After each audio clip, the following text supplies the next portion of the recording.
माता पार्वती ने जब शिव जी को देखा तो वो अपनी आंखों के आंसू रोक ही नहीं पा रही थी। उनके सामने कार्तिक जी और गणेश जी भी थे और उन्होंने ही माता पार्वती और शिव जी को मिल पाया था। जब माता पार्वती सब कुछ भूल गई थी उस क्षण शिव जी ने वो सारी यादें उन्हें पुनः याद दिलाने के लिए बहुत ज़्यादा प्रयत्न किए। माता पार्वती को ध्यान में केंद्रित करना सिखाया।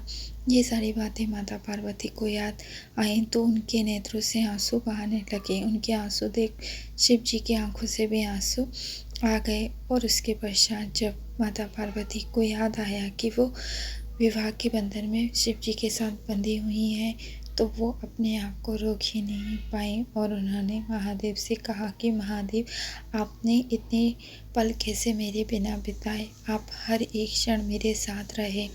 मैं तो आपको भूल गई थी परंतु आपने मेरे साथ बिताए हुए हर एक पल में दर्द के साथ में हंसते हुए मुस्कुराते हुए मुझे हर एक चीज़ याद दिलाई। महादेव, आप हमेशा ध्यान में रहते हैं परंतु एक बार मैं भी ये बहुत अच्छे से जान गई कि आप सदैव मेरे साथ रहते हैं। चाहे मैं आपको भूल जाऊं पर फिर भी आपकी यादें मेरे साथ सदैव चलती हैं। जिस तरह से हम विवाह के बंधन में बंधे थे वो सारी बातें मुझे जब याद आती हैं तो मैं सारी दुनिया छोड़ आपके पीछे भागी चली आती हूँ। महादेव भी अपनी हर एक चीज़ के लिए माता पार्वती से कहते हैं कि पार्वती, तुम्हारी यादें जिस तरह से तुम याद करती हो उसी तरह से मुझे भी तुम्हारी हर एक क्षण याद आती है। अर्धनारीश्वर की यात्रा आसान नहीं थी।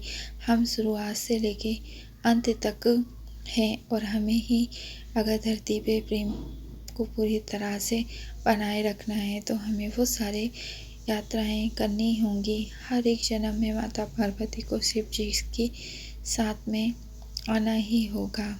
माता पार्वती जब शक्ति बनती हैं तो उनकी सारी शक्तियाँ जागृत हो जाती हैं और वो शिव जी की साथ में कदम से कदम मिला के चलती हैं। शिव जी कहते हैं कि बिना पार्वती के शिव का कोई अस्तित्व नहीं, तो माता पार्वती भी यही कहती हैं कि बिना शिव के पार्वती नहीं। इसी तरह से माता पार्वती और शिव जी की यात्रा का प्रारंभ होता है।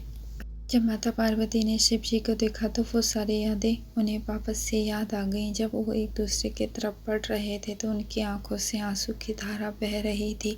वो अपने हर एक क्षण को याद करके आंसू से अपनी प्रेम कहानी बता रहे थे और उनकी ये प्रेम कहानी सारा संसार देख रहा था। सारे संसार ने जान लिया कि अगर विश्वास के साथ कोई कार्य करो तो वो अवश्य होता है। माता पार्वती विश्वास की देवी हैं जिन्होंने जग में विश्वास करना सिखाया।